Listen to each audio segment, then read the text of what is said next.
3월 5일 사순 제2주일 마테오가 전한 거룩한 복음입니다.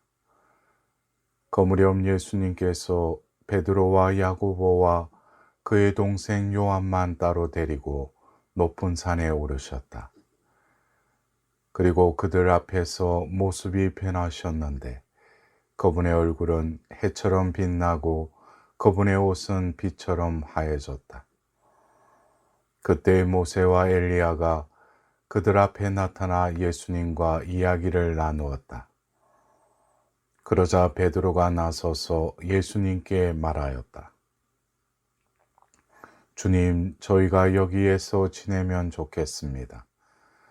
원하시면 제가 초막셋을 지어 하나는 주님께, 하나는 모세께, 또 하나는 엘리야께 드리겠습니다. 베드로가 말을 채 끝내기도 전에 빛나는 구름이 그들을 덮었다. 그리고 그 구름 속에서 이는 내가 사랑하는 아들, 내 마음에 드는 아들이니 너희는 그의 말을 들으라 하는 소리가 났다. 그 소리를 들은 제자들은 얼굴을 땅에 대고 엎드린 채 몹시 두려워하였다. 예수님께서 다가오시어 그들에게 손을 대시며 일어나라, 그리고 두려워하지 마라 하고 이르셨다. 그들이 눈을 들어보니 예수님 외에는 아무도 보이지 않았다. 그들이 산에서 내려올 때에 예수님께서는 그들에게 사람의 아들이 죽은 이들 가운데에서 되살아날 때까지 지금 본 것을 아무에게도 말하지 마라 하고 명령하셨다. 사랑하는 형제자매 여러분, 오늘은 사순 제2주일입니다. 오늘 복음에서는 예수님의 모습이 얼굴은 해와 같이 빛나고 옷은 빛과 같이 눈부시게 변하신 사건을 전하고 있습니다. 순환과 죽음을 앞두고 고통으로 일그러진 모습이 끝이 아니며 부활하여 영광스럽게 변화하실 것을 미리 보여주시는 의미심장한 사건입니다. 일그러진 현실이 변화될 희망의 실마리가 말씀에 담겨져 있습니다. 먼저 이 변화의 현장에 모세와 엘리야가 예수님과 함께 등장하는 사실을 주목합시다. 이들은 하나님을 직접 만난 구약의 인물들입니다. 그런데 그 만남은 공통적으로 고난과 좌절을 겪는 가운데서 이루어졌습니다. 모세는 절망하여 도망친 광야에서 하나님을 만나고 엘리야는 박해자들을 피해 도망쳐서 동굴에 숨어 지내다가 하나님을 뵙습니다. 오늘 예수님과 동행한 제자들 역시 스승의 순환 예고에 당황하고 혼란스러운 가운데 예수님의 변모를 체험합니다.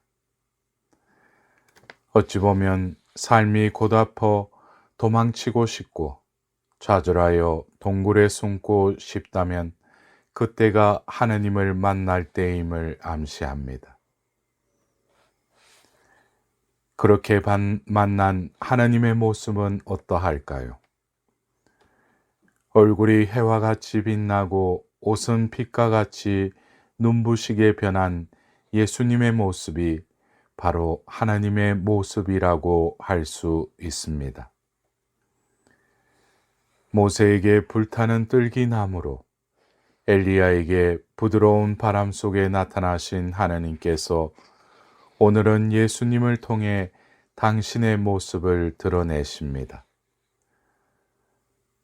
하나님께서는 당신을 드러내실 때마다 무엇인가를 주셨습니다. 모세에게 율법을 주셨고 엘리야에게 예언자의 사명을 주신 바 있습니다. 예수님의 변모를 통해 드러나신 하나님께서는 우리에게 무엇을 주실까요?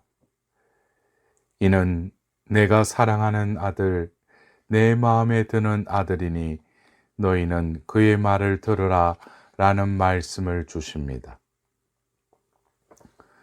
율법과 예언자의 말을 듣던 이들에게 그리스도의 말씀을 드러나는 말씀은 이제는 율법과 예언서가 아니라 그리스도가 우리 삶의 지침이시라는 선언인 것입니다. 하느님께서 드러나신 예수님의 변모는 순환에서 보게 될 예수님의 참혹한 모습에 절망하지 말라는 위로입니다. 또한 우리도 예수님의 말씀을 듣고 예수님처럼 하느님 모습으로 변화하라는 초대입니다.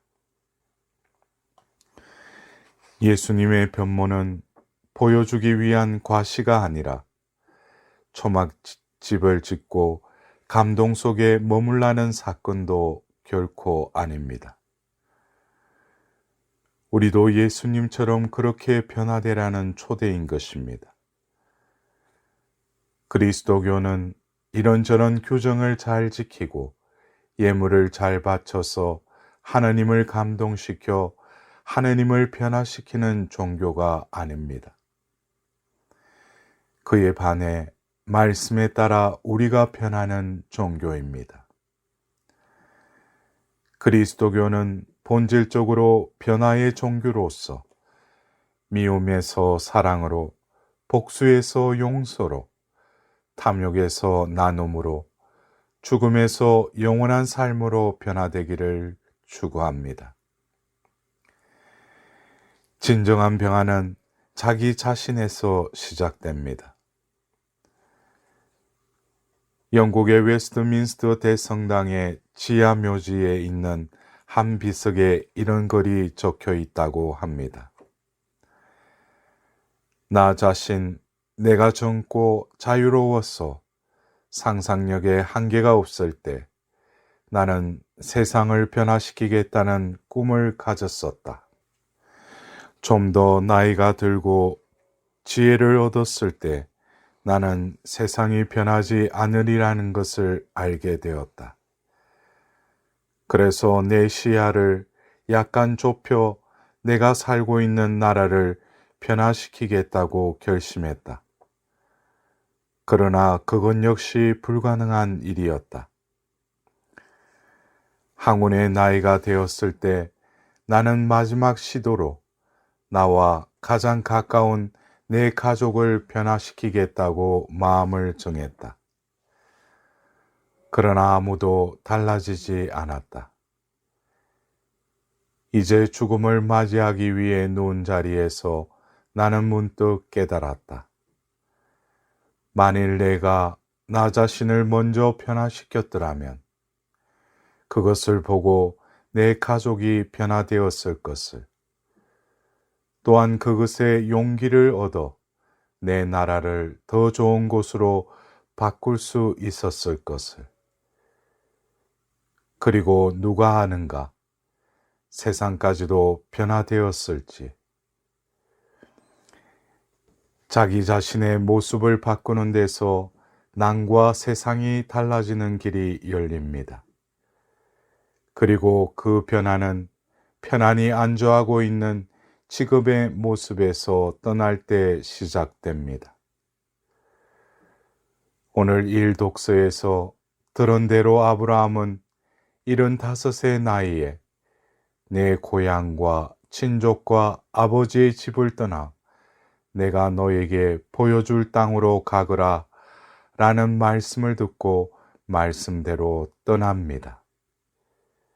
그때 하느님께서 설계하시는 새로운 삶으로의 변화가 시작되었습니다. 어디로 떠날 것일까요? 예수님과 함께 제자들은 산에 오릅니다. 성경에서 높은 산은 거룩함의 상징이자 하느님께 가까이 가려는 열망의 표현이었습니다.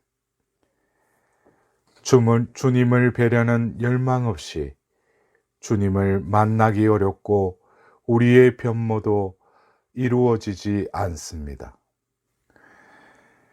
이는 내가 사랑하는 아들, 내 마음에 드는 아들이니 너희는 그의 말을 들으라 라는 소리가 들려왔다는 말씀에서 변화의 열쇠를 찾을 수 있습니다.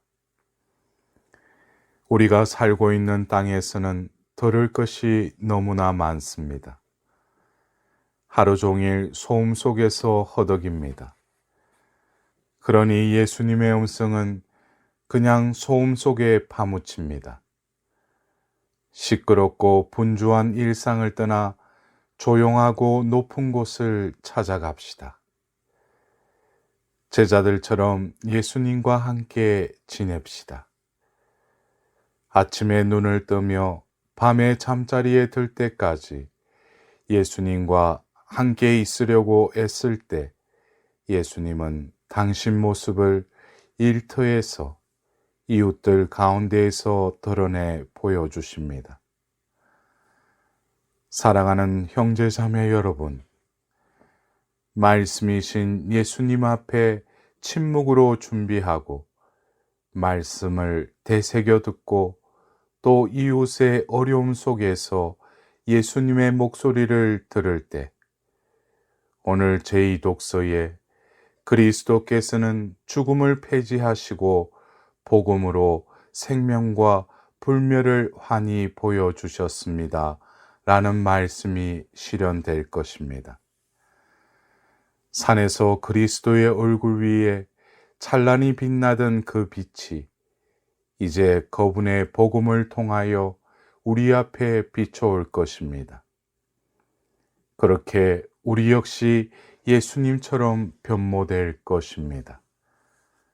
사랑하는 형제 자매 여러분, 은혜로운 때인 이번 한 주간도 주님과 함께 침묵 중에 말씀을 듣고 그 말씀을 행하는 복된 자로서의 한 주간이 되시길 기원드립니다.